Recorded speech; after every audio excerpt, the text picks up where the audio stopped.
Hey, welcome to Project Recovery, a podcast about addiction. More importantly, it's about recovery, and it's brought to you by our friends at Reprieve Recovery right up there in Morgan, Utah. Two of the owners have been on this podcast, so they understand addiction. We're talking about John Red and Ryan Brown, and you can find out more information about Reprieve Recovery by going to reprieverc.com.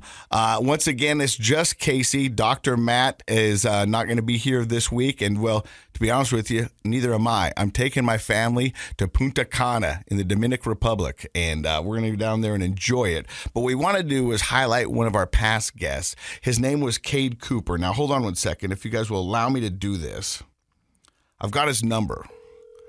So we're going to call him and see how he's doing, and then you'll be able to hear his story. Hopefully he'll answer. Casey Scott. Cade Cooper, you're live on air with us here at Project Recovery right now. How are you doing, my man?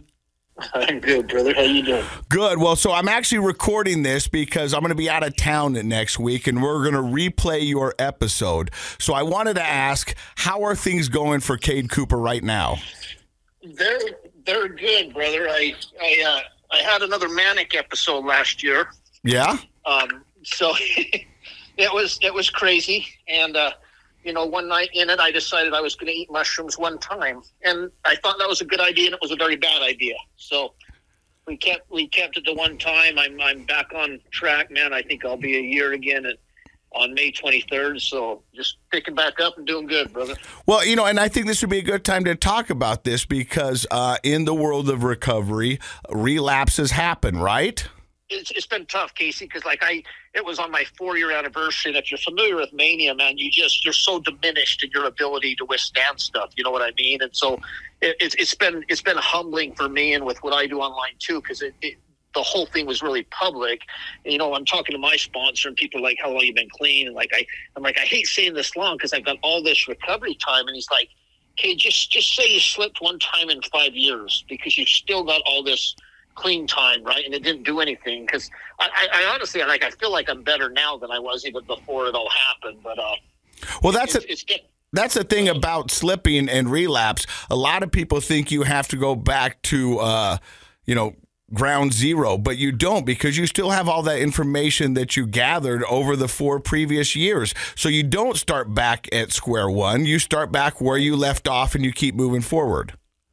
Yep, that's exactly what happened. People are like, "How you doing?" I'm like, to me, staying clean is not hard as long as my chemistry is not altered. Because as soon as I got stabilized, I had to go check into psych ward, different things, and get on some mood stabilizer.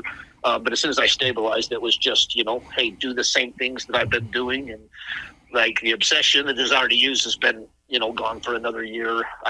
At this point, when I'm struggling, when I think about using, my mind is, do you want to make things way, way worse? Because in a way, the manic episode, although I just ate mushrooms one time, I stopped working. I thought I was gone for a while, all these wonderful, neat things. And so it had all the ramifications of a major spree, right? I almost lost my business. I almost lost my place I live. I lost my keys.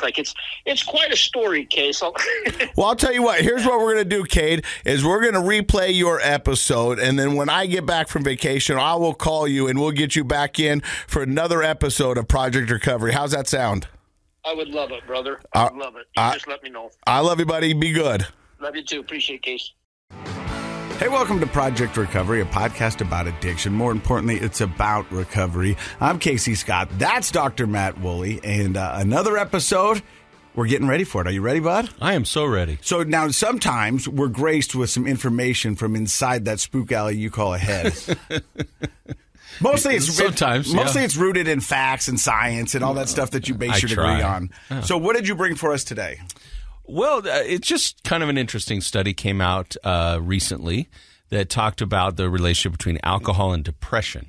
So we all kind of know that alcohol is a depressant and people can be depressed. You know what? You say that we all know. Yeah. But I bet majority of the people out there do not know that alcohol is a depressant. You're probably right. That's true. And most people probably think, much like I did, is if I'm depressed, a little alcohol is going to make me happy. Yeah, actually, off topic, sort of. I had a conversation with a college freshman this morning who she's been binge drinking, on the weekends, and is was a little confused about why she was unhappy. So, you want to talk about binge drinking. For the years that I was in my active addiction, I'd have good months, I've had bad months, I'd have good years, I've had bad years. And, I would always find myself taking this test and answering these questions. And I was a classic binge drinker for the majority of my, alcoholic life. I was a binge drinker. I mean, I think you can't be an alcoholic and not binge drink. But I was one of those guys that when I first started, like I would kick off on a Thursday, and go until Sunday, and then I was usually pretty good Monday, Tuesday, Wednesday, and then here comes little Friday. Let's go, which is Thursday. Well, people would be surprised I can't remember it off the top of my head, but if you Google how many drinks has been drinking, it's like 4 drinks in one sitting, or and something then like that. If it's more than once or 2 times a week, almost every weekend for anybody that drinks. Well, because in my mind, I was like, who's writing these tests? Who sits down and has one drink? Why would you have one drink? Well, but that's my alcoholic brain. Because you're drinking to get drunk. Yeah, I was drinking for the euphoria feeling. And some people drink because they like the taste of the wine, not because they want to get drunk. But here's the other thing, or the beer or whatever. Wine, acquired taste. Beer, an acquired taste. Right. I'm very rarely will you find somebody just right out of the gate taste some wine and go, "Oh yeah, that's good." No, I think most people, the first time they drink, they're like, "This can't be good for me. This tastes horrible." And then they do it again, and then I mean, it's the effect. It's a learned response. Right. Yeah. It's the effect. Well, it is a depressant. It's depressing to your brain and to your mood.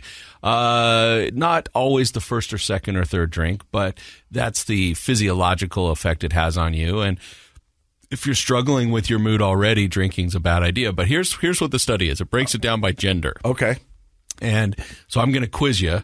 Do you think that men or women drink and then experience depression more, or are depressed and then decide to drink more? Like, there's a gender difference. Which one's which? Guys, let's go with guys. What do you think? Are they likely to feel kind of depressed and then want to go drink, or drink and then feel depressed? I think for me, I was depressed, and so I would drink to try to get me out of the depression. Okay. Well, that is the gender difference. You're right. Men in this study tend to feel depressed and then want to drink heavily. As an escape. As an escape. Like, I don't like how I'm feeling, so that's going to be my solution. Whereas women, often it's in the reverse, according to this study, that they might be out drinking and then later feel the depression. I mean, I've been to a ton of parties in my life, and normally, and I'm not, but the females will get drunk, and then it's just an emotional avalanche. Out loud. You know what I mean? It's just like they've been holding this up, they get a few cocktails, and it's like, okay, I'm going to let it all out. And then you find the girl crying in the corner, and you're like, oh, drinking's not a good thing for you. No, definitely. We've all seen her.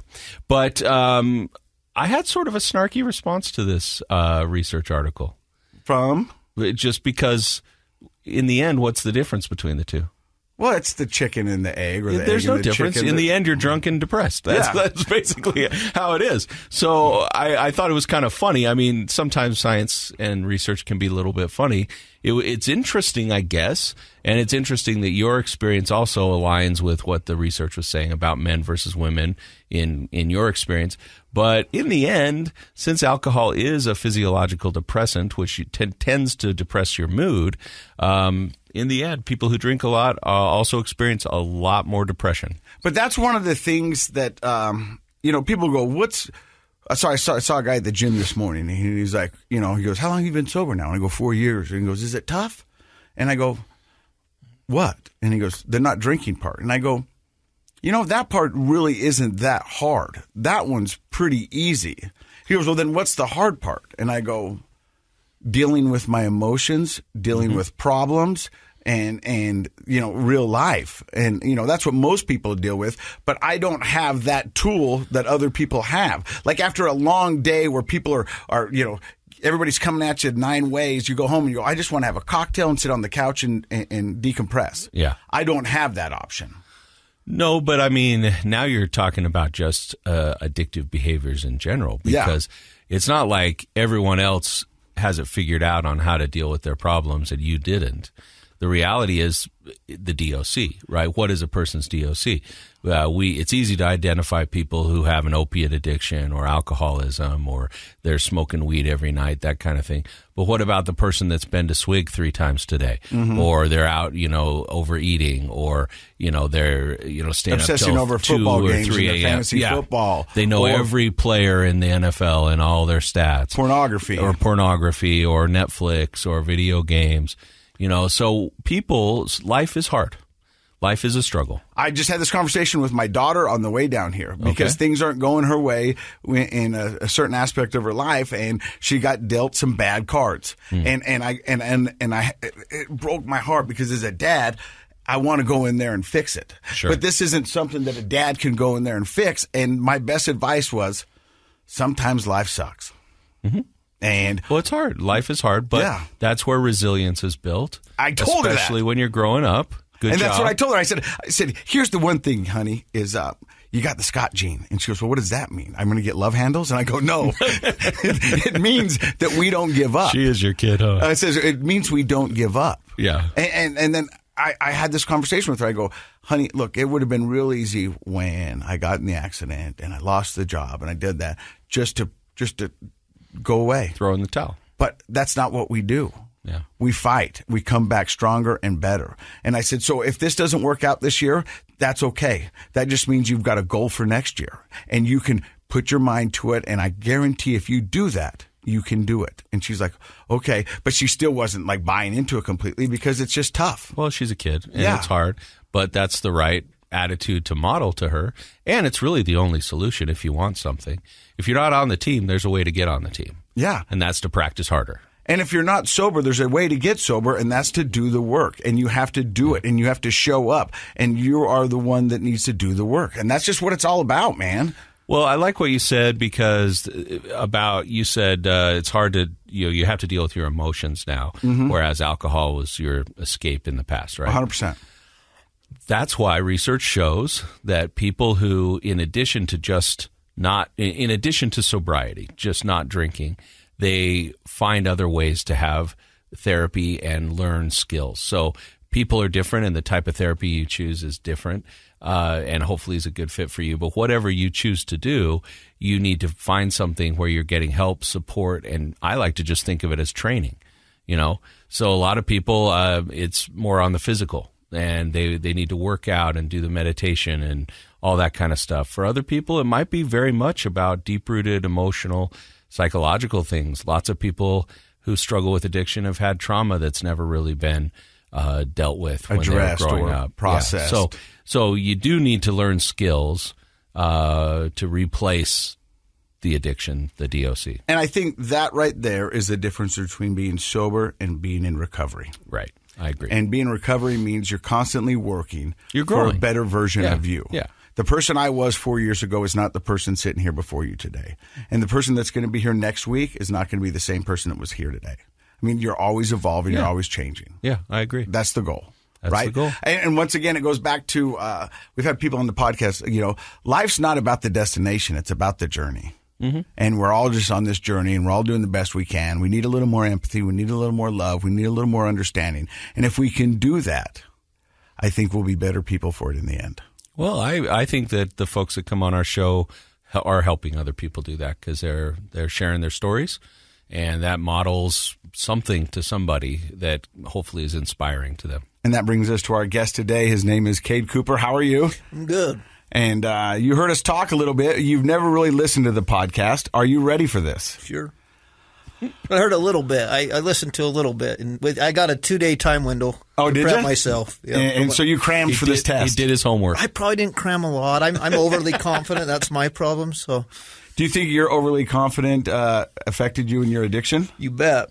I talk with my therapist all the time, right? And I'm like, when we started, I had no self-worth. I think you did a little too good of a job because now I have grandiosity and I'm delusional, right? So we're constantly trying to bring me back down. So he's got his work cut out. We're going to find out where the story of Cade Cooper begins. You're listening to Project Recovery right here on KSL. Hey, Casey Scott here from Project Recovery Podcast. When I took my first steps towards confronting my addiction, I needed a program that could help guide me through my recovery. That's why I wanted to tell you about Reprieve Recovery. They are a recovery center for women that recognize the importance of healing the spirit, mind, body, and are located in beautiful Mountain Green, Utah. You can learn more by calling 801-252-6030 or visiting their website at reprieverc.com.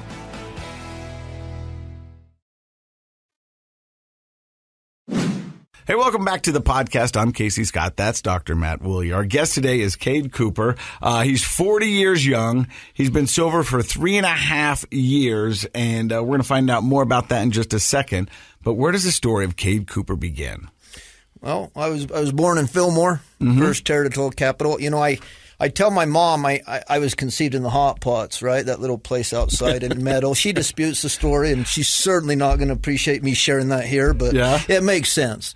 You know, how does it make sense? Just with me and who I am, you get to know me, you'll be like, yeah, conceived in the Hot Pots. Sounds like a bad bumper sticker, but okay. Right.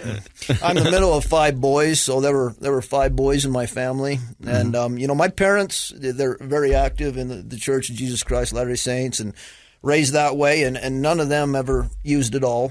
And you know, growing up, it was a good childhood, right? Like, I don't have a lot of pronounced trauma as far as that goes. Like, mine can be more into toxic perfectionism and different things like that, but you know, which in itself are still traumas. Sure. Yeah. But I think most people, when they think of a trauma, they think of, you know, ghastly things happening. But probably more so than others is that kind of trauma, wouldn't you think?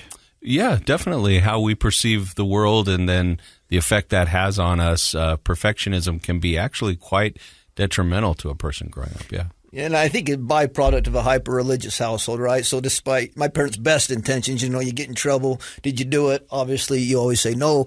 Promise to Heavenly Father? Yes, because I'm more scared of you right now than Heavenly Father. And then in my mind, Heavenly Father, you know, we're in trouble here. Then later right? it sinks in. Yeah, like the next bad thing that happens, that's why that happened, because I lied to Heavenly Father. So, you know, there was certainly some of that. So, you know, but I think, you know, I've been in therapy for a long time and can talk about that, and I'm a huge advocate of therapy as well as recovery programs. But when I was 7 years old, my dad had this back massager. My brothers, I think, were 9 and 10, and so they brought it in, and they're like, put it on your groin, right? And so I had an orgasm at 7 years old, and I no sexual thoughts. I wasn't able to ejaculate, but I got heavily addicted to that thing. And so it was just, you know, on and on and on. And, you know, from talking with a lot of therapists and stuff, what I can gather is it was similar to being sexually abused, but there was really no abuser, right? Because they're 9 and 10 years old. And so there's definitely a pregenetic disposition in my family for addiction. And so it just kind of activated that gene. Yeah, sexual experiences before you are a cognitively sexually aware person can be extremely confusing, and because of the effect that they have neurologically, it's not dissimilar to taking sort of an opiate drug and how that happens. So you learn to kind of become reliant on that in order to feel good, and especially at such a young age, 7, you know, you're a prepubescent person, it doesn't have quite the same connotation. And if you don't feel acted upon, if you didn't feel like somebody was aggressively doing it to you, then it's easier, I think, in a way to feel like reliant on it. I would assume, however, there was a level of privacy and embarrassment with this. You probably didn't want to tell people. So that can be, is that right? You're nodding? Well, to an extent. You know, I think it got passed around within the high school as well. So, but I didn't want to get caught, and I did get caught. My parents did catch me. So there was this understanding that it probably wasn't right what I was doing. There you go. And so that creates this internal sort of conflict for a person. Like, well, this feels good to me. You know, it's a nice way to unwind. That's probably not how you thought of it as a kid. It's something I like to do. Yet I kind of know it's not right. I probably shouldn't tell everybody. I don't want my mom and dad to know. And so you start to create this, for lack of a better term, low self-esteem, where you feel like, I don't really feel good about myself. I'm doing something that makes me feel good, but I don't fully feel good about it. So that's one thing, if you're an old guy like me, to feel that way about something you're doing. It's a very different situation if your sense of identity is developing at that same time. It becomes part of how you think and feel about yourself. You have a conflict about who you feel like you are. So that can be tough. So if I understand this started at a young age and it kept going through high school? Well, yeah, I think, you know, around 9 or 10, I think I kind of had stopped it. So it was probably a couple years, right? And I think around 11, pornography was introduced, right? And so at that point, masturbation stuff was taken over, and it was whenever I had free time, right? At that point, it was, hey, if this feels good, I want more and more and more, and why doesn't anyone else want more? So it had already kind of kicked in. So, I was big into sports. I was playing basketball, and I was liking it. I was freshman of the year on my team, and that summer, like, I just fell into the back of the rotation on the basketball team, and like I didn't understand all of it. And I also got involved with this girl and started, messing around with the sexual stuff. And I just, for some reason, I just decided I don't want to be a good kid anymore. I'm not sure what that meant, right? And so one day I went and talked to a kid and got a cigarette, and none of me or any of my friends had ever used. And we all went up, and I took a drag, and immediately it was like, I'm going to get drunk and high. And so I instantaneously, after having that first drag of a cigarette, you next jump to, I'm going to get drunk and high. Yep. And to me, it was kind of the all or nothing thinking, right? Like, I've already went here. I might as well go here and here, right? And like, there was so much curiosity attached with it. So I think it was homecoming my sophomore year. It was the first time I got drunk and high the same time, right? And within 6 months, my friends gravitated at first. Within 6 months, I had a new group of friends. And, they're still good friends. But throughout high school, it was constant, right? I maintained a 2.0 so that I could play basketball, and that was it. But I did not show up. And Fillmore was interesting with drugs, right? Because it would go dry for quite a while back then. There's no cell phones. And so we're driving Main Street back and forth, just like fiending for that guy to come in and hitting him up on his pager. Because when I'd run out of my marijuana, I didn't know what to do, right? And so I was high whenever I could. Wow. First, the way you speak and so confident and so unabashed by, your behavior is very refreshing. Yeah. I mean, thank you. And thank you for doing that. So you would go through periods with drugs, without drugs, and it never seemed like that you were fiending too bad that you I was fiending hard, right? I just couldn't do anything about it. I mean, I did all drugs. I find cough syrup that had been half drinking that was 6 years old, and I'd slam it whenever I could, right? Robitussin. So I did everything. I think I took 18 hits of acid when it came to us within like 3 weeks. So whoa. It was everything. Like the only drug I didn't mess around with because it didn't come down there was heroin, but just about everything else. Interesting that you bring up the all or nothing, and you mentioned earlier about the perfectionism. It's interesting how we are different as people. People have different personality traits at sort of a basic level, and our personality does in many ways guide the decisions, the interests, all the things that we do.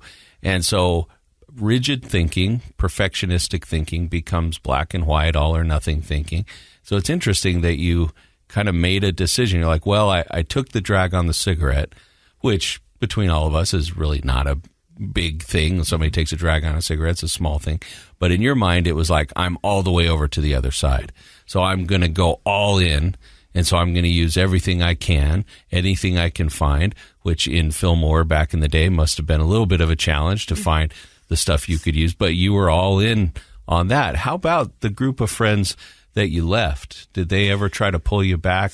I think the not other a side? lot, right? Like some didn't like it at all. Some were maybe social drinkers, right? So we still maintained a friendship, but like drug use was bad down there, right? And in small towns, people get a reputation pretty quick. Oh yeah, the cops, one day came to my parents and I think they're like, he's doing coke and soliciting prostitution. Well, I like that at the time. They think I'm a pimp. Like, okay, like let's run with this. But I remember them coming and trying to take me in, and I'm like, I have no idea drugs are in this town. Like, I have my suspicions, right? Because my brother had just got arrested, right? And they're trying to get me to talk on them. But it was fascinating because everyone knew everyone.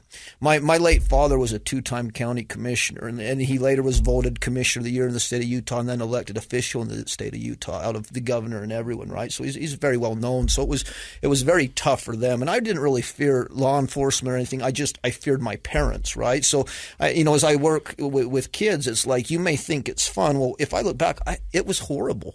I was constantly running. We were up in the mountains. That's where we would get high, right? And for me, the moment I would hear, they always made fun of me because I'd hear a car and I was just out, right? I was 500 yards up in the mountains because, and I did get caught. We got caught a few times, but it was not fun. Even when I was thinking it was fun then, in retrospect, I had a lot of anxiety. So if you did get caught, what was the repercussions from your family?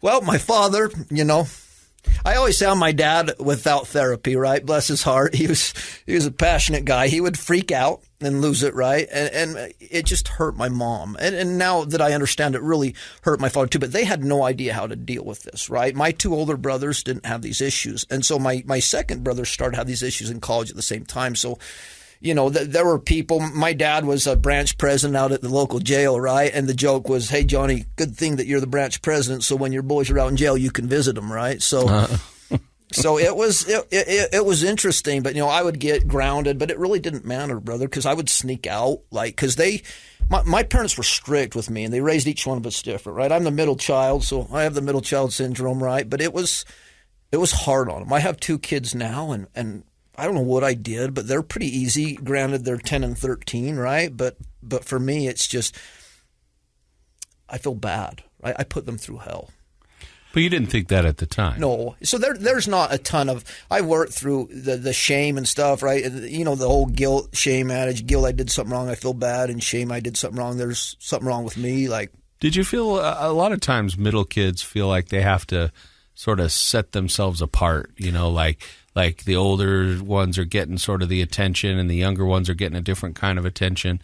And so sometimes the middle child syndrome, like you mentioned, is sort of feeling lost and like I've got to differentiate myself from everybody else. I probably subconsciously, I understand some of the psychology of that now. I don't know that I understood what I was doing. Yeah, I don't think it would have been it's not a conscious thing. But yes, for sure, right? I was I was the one with the temper, right? I was the one that you wanted to piss off, right? And 5 boys and a father that we just piss each other off. That's what we do. You know what I mean? It was a pastime. Yeah. I still do it. Like my dad, I used to miss him. Now I miss pissing him off.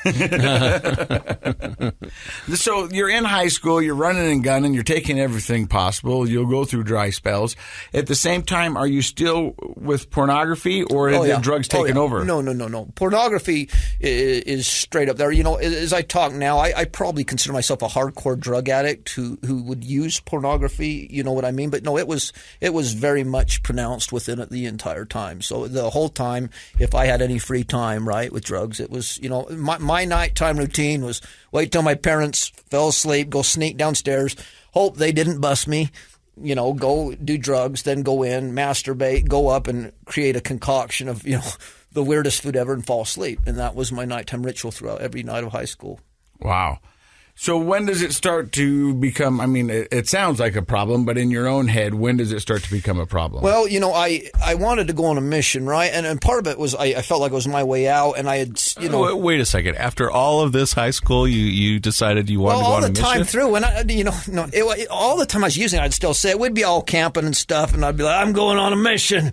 And people would make fun of me. And my friends, they still wanted, they'd be like, you shut your mouth. He's going on a mission. You know what I mean? So let me ask you this. Was the mission your escape clause? It was my escape. You know what I mean? So it was like, hey, look, I'm going to do all this stuff, but then I'm going to go on a mission and I'm going to leave this all behind me. It was my escape, and in a way, I guess it would have been amends to my parents. Those were the two things, because there were certain things I'd experienced with my faith that I'd seen that I couldn't account for. I wouldn't say what I had a testimony, right? But I think that was it, right? It was a safe way out. It was your savior. Yep. The mission was going to be your savior. Did your older brothers go on My missions? oldest did. My second did not. Okay. And so you're getting ready to go on a mission, and did you actually go? I did. Yeah, I served in Hawaii. So I served 2 years. And, because I had so many issues before I served, I worked hard. And, for me, God is a huge part of my story. And there were just seeds planted there that I never could answer for. I saw his hand in my life in different ways, forms. And, so I was good. And the mission was fantastic for me out there. So were you kind of all or nothing about the mission too, like all in? I think it's good they call 19-year-olds because there's this overactive guilt complex that I still had out there, right? Like I was incredibly obedient, but I was terrified of God. If I mess up here, I'm going to mess up everyone's chance and my chance too. So there was some of that was still parlaying into that very heavily. Very interesting. Yeah. Well, it's interesting how our personalities really drive our experiences in life. And I would have been surprised if you'd said you were sort of ambiguous about what you were doing. Like I would have assumed, yep, when you're there, you're all in. Yep. All in on drugs, all in on God, all in. Well, you're listening to Project Recovery, and this is the story of Cade Cooper. We're going to find out more in just a few seconds. Hey, Casey Scott here from Project Recovery Podcast. When I took my first steps towards confronting my addiction, I needed a program that could help guide me through my recovery. That's why I wanted to tell you about Reprieve Recovery. They are a recovery center for women that recognize the importance of healing the spirit, mind, body, and are located in beautiful Mountain Green, Utah. You can learn more by calling 801-252-6030 or visiting their website at reprieverc.com.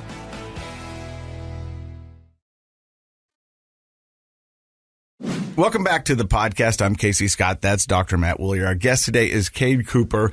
He's on a 2-year mission in Hawaii, and your all or nothing mentality is really kicking in. And you said you were a good missionary. Yep, I was. So I stayed clean for a while, so I'll speed up here a little bit. So I got into selling pest control, selling door-to-door, right? I met a gal. I got married.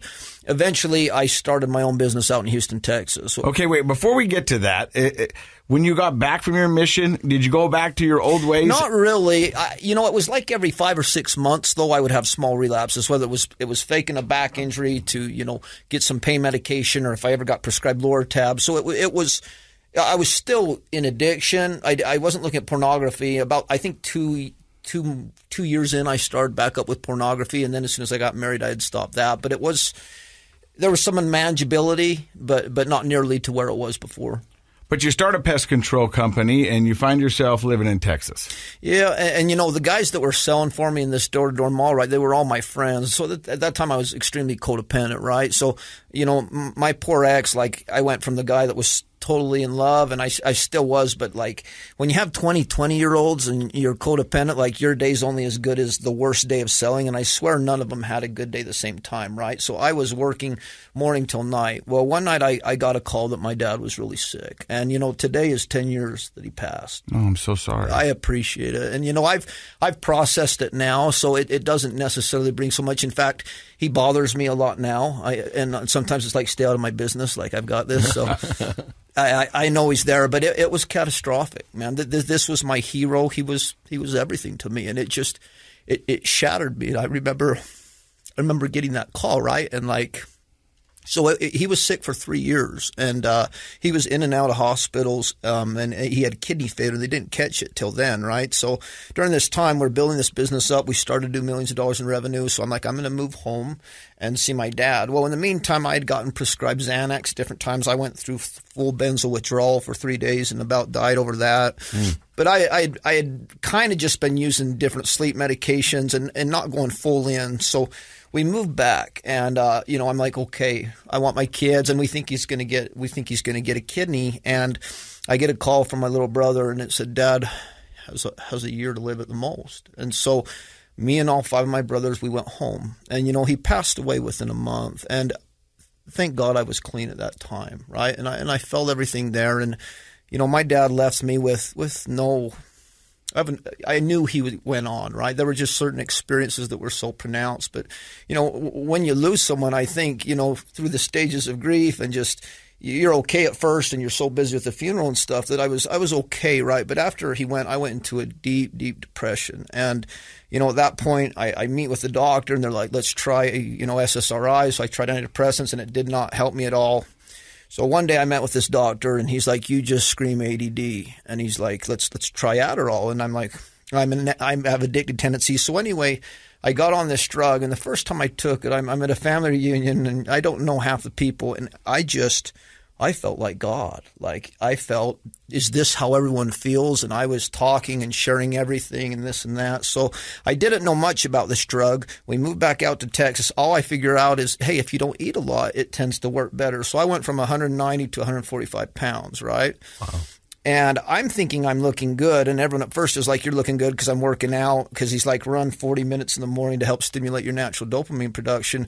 Well, one night I think I'm dying because I start to get these little clicks in my hands and feet. It reminds me of my dad when he's dying. And so I go into a full-blown panic attack. And so they take me into the hospital, and I'm like, I'm going to die. And, they're waiting for the social worker to get there, see if I'm suicidal. And they're asking me symptoms, and my brain is creating the symptoms as they're coming. Can you walk? I couldn't walk. Finally, they put me under, right? So the next day I wake up, and something's shifting in my brain. Something's different. I had not even looked at pornography in my whole marriage that night, and I don't feel any stress anymore. So I go by a strip club. I don't go in, but I want to. I come home the next day. Things are just off. And a short story, I got put into a manic episode, and so and I'm not bipolar, but drugs do that. The best way I can describe mania is you lose the ability to choose things. So I won't go into everything that happened, but I made certain decisions because anything that looked pleasurable, I did. It cost me my business. I lost $1 million business. It put my marriage on the rocks, and I was so upset because the God I was taught to believe in, you couldn't think these things couldn't happen. You couldn't be tested above that. So I went into a 3-year spiral of just devastating use at different times, right? And it caused this poor friction with my wife. So I went to a rehab here out at the Haven, lost the business. Eventually I end up in Baton Rouge, Louisiana. I relapse again, have another big one. This is a third rehab there, and this is when I really started to learn recovery. But I had a dream one night, and I had a little girl that was 7 years old at the time, and I'm on a big skyscraper, and I'm by myself, and I'm getting ready to go get with my dealer, right? And I see her with my family, and I watch, and she walks off to the edge, and I see her fall off. And so I rush down to the bottom to try and save her life, and she's gone. And she's not all disfigured. She just has a little smile on her face. And I woke up just in tears. And it was like, God, don't you take my daughter, right? And I remember sobbing, and the strong impression came, I'm not going to take her, but if you don't wake up, if you don't learn to be a man, your daughter is going to suffer. And so that is when I really started to change. I started my recovery program. I started these different things, right? And so I started to grow. And for me, as you work in recovery, and I've been in therapy for 5 years, and my therapist in Louisiana is one of the best I've ever met, and I've talked to a lot. My relapses would get shorter in duration because they're more painful, because I couldn't blame anyone for them, and I was growing with God. So eventually, the last time I used, I was at this Huntington Beach LDS singles thing out in California. Most single LDS people know who I am. In fact, most single people out here in Utah, because of the way I am, and I don't shut up and whatever. So. Oh, you don't? No. Yeah. They're like, do you want to come on? I'm like, yes. Not nervous at all. So I take one marijuana gummy. I end up taking 19. And I'm out of my mind because it wouldn't numb me. It would not numb me. And I remember driving around, and all I can see is God showing me how much he loved me. And it was frustrating me. And I'm like, I get you love me. At this time, please just let me not feel. And the impression I got was, this is not why my son died. This is not your path. I will no longer allow you to enjoy this. So I called my sponsor, and I'm like, I used. And he's like, I know. Why didn't you call me? I'm like, why do you think I called you to tell me not to use? And he's like, Cade, maybe you need to get drunk and hit and kill a family and then go to prison. And then maybe when you do that, I'll come and visit you.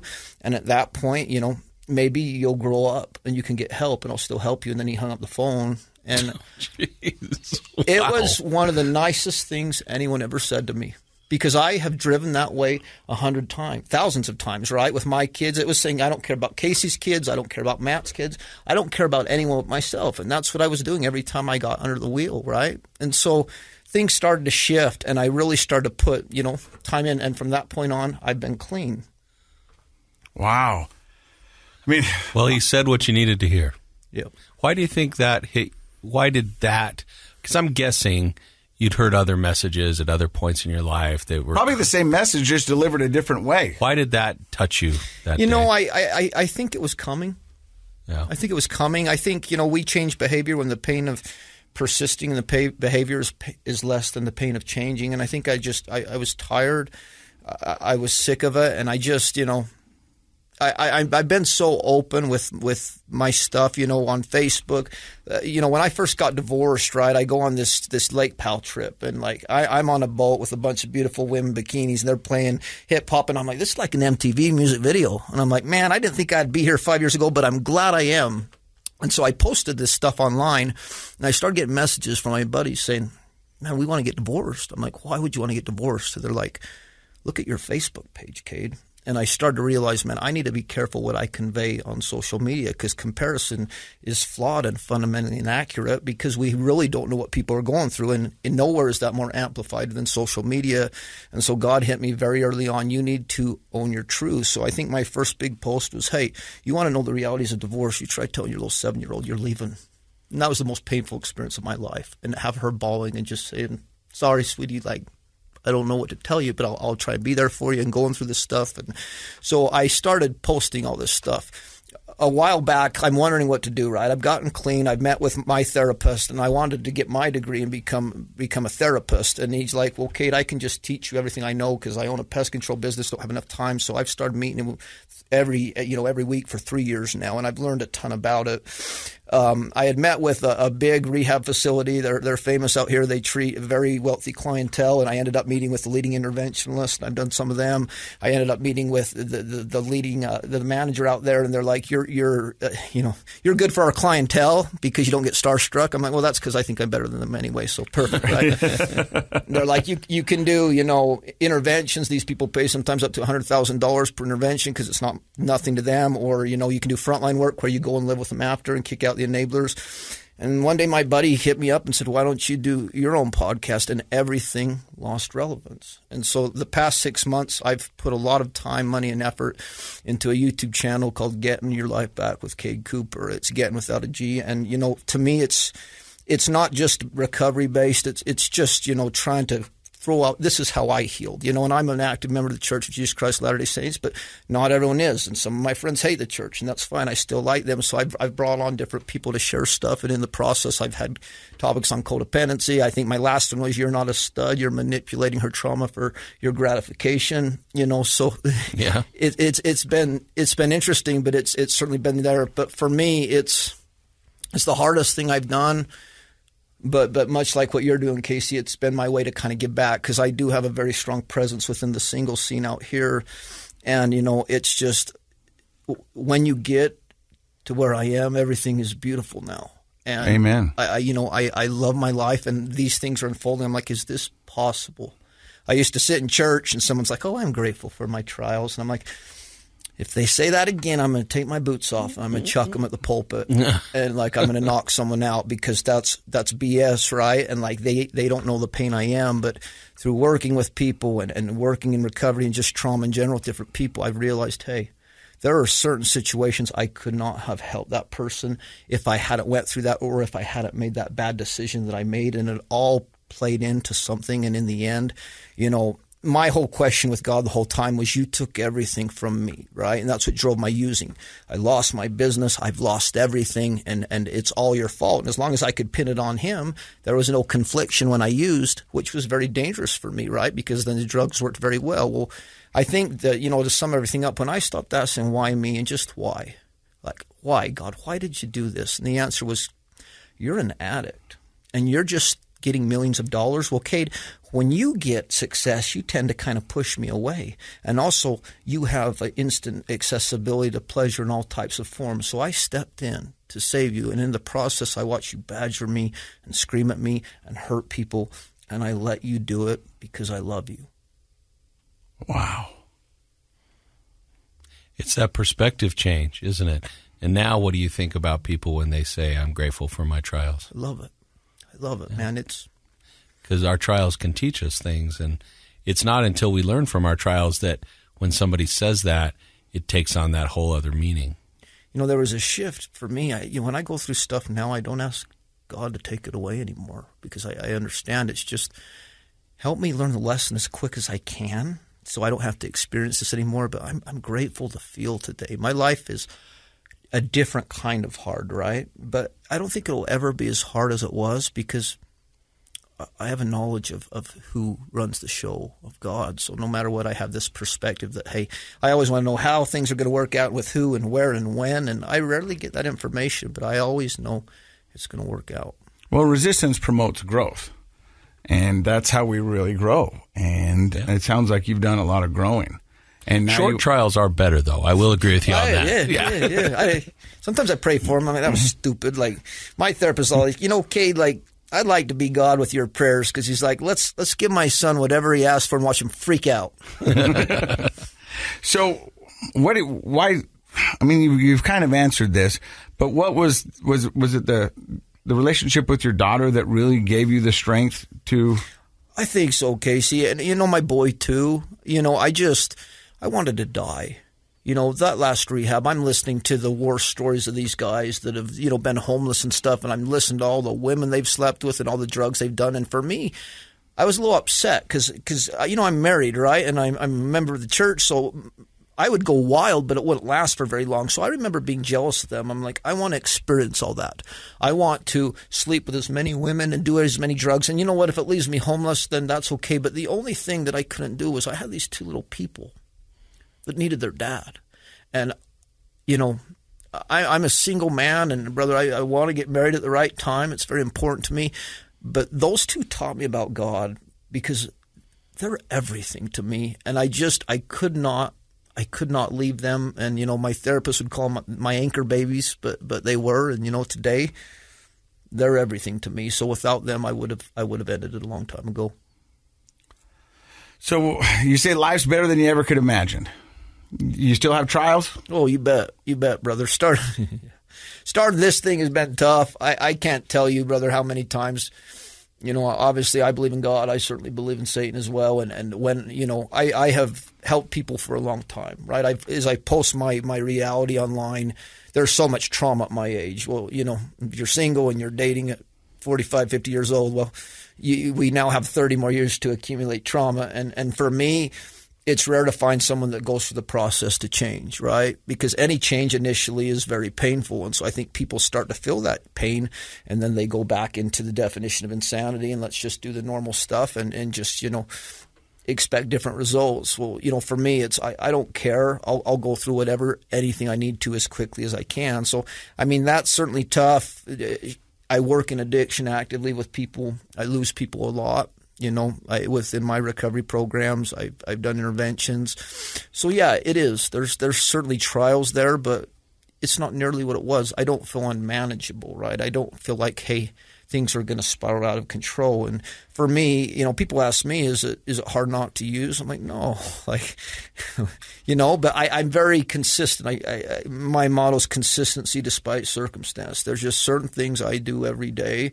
We'll call my dailies, right, that I just do no matter what. And for a guy like me, it's harder to do it when things are going good, because at that point, thanks God, thanks for everything. By the way, I got it. I'm going to do the opposite of what you did to get here. But I think for me, it certainly has made things easier.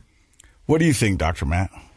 I want to know one of your go-to dailies, like just for the listener. I don't expect you to go over it all, but what's one thing that you think anchors you every day? I read the Book of Mormon every day. Okay. So reading that scripture helps inspire you each day? It just, for me, it's a centering, right? Like the God is everything to me. So if I can wake up and, get in that mind frame that not everything depends upon me the first thing of the day. Because if not, it's amazing how many experiences I've had with the divine. Like, I don't even think I have faith anymore, but my go-to thought is, hey, everything depends upon you, and this is here. So I find the quicker I can do that, the more helpful. But, for me at this point, it's I need his help, right? I just barely, got my recommended to be an ordinance worker at the temple. And so for me, it's just, man, and this is my thing again. And like I said, I've got friends who are members of the church. One of my episodes is for those that hate my religion and then have left. I've got a brother who's gay, so I certainly can understand why people don't like it, and I don't blame them. And I probably wouldn't either. But for me, it's the center of how I feel. So but I think in our era, right, I don't have to compromise my convictions to be compassionate, right? Because that's where a big disconnect is. I couldn't not believe what I believe, and I would be inauthentic and doing you a disservice if I didn't say that. But at the same time, I can acknowledge, hey, I understand you may not like me, you may not like what I believe, and I'm not offended by that anymore. So, what I'm trying to do with my sphere of influence is let me bring on other people and let me have them share how they healed. Because the half of you hate me. There's no, I don't know anyone that's like, Cade's okay. I hate Cade, or I love Cade. You know what I mean? And so all or nothing. Yeah. So Black or white? I've lived out of state a long time, and it's just changed. And there's so many different ways to heal.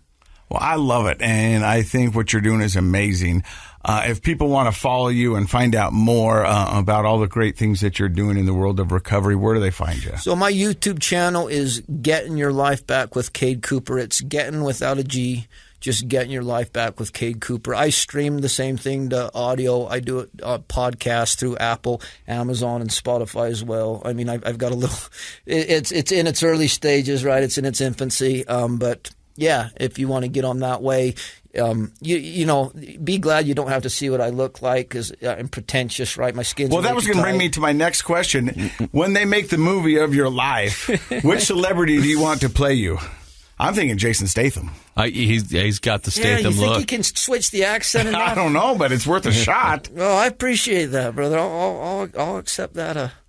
I like Jason Statham. He's a good dude. I think A Star Is Born came out, and my mad crush became Bradley Cooper for the rest of my life. And that came out while I was in rehab. Did it? Yep. Yeah. So that I remember seeing that one, and there was this good-looking gal next to me, and I'm a mask her out after, but I was in such a sobbing mess afterwards, just bawling, and she looks over at me, and I think she understood. I was like, you're good-looking. Not today.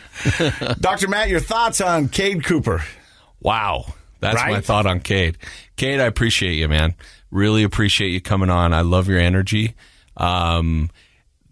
Because of people like you and Casey and others, the stigma of addiction, I believe, is going away. Slowly, but it's going away. And I appreciate you being willing to share your message. An all-or-nothing personality is just exactly that. And when you point it in the right direction, it really gets stuff done. So I hope you'll keep on doing what you're doing. I will, Matt. I certainly appreciate that. Yeah. And I want to say thank you for stopping by and listening to another episode of Project Recovery. And in case you forgot, Project Recovery is what, Dr. Matt? It's a KSL podcast, Casey. Amazing, Cade is.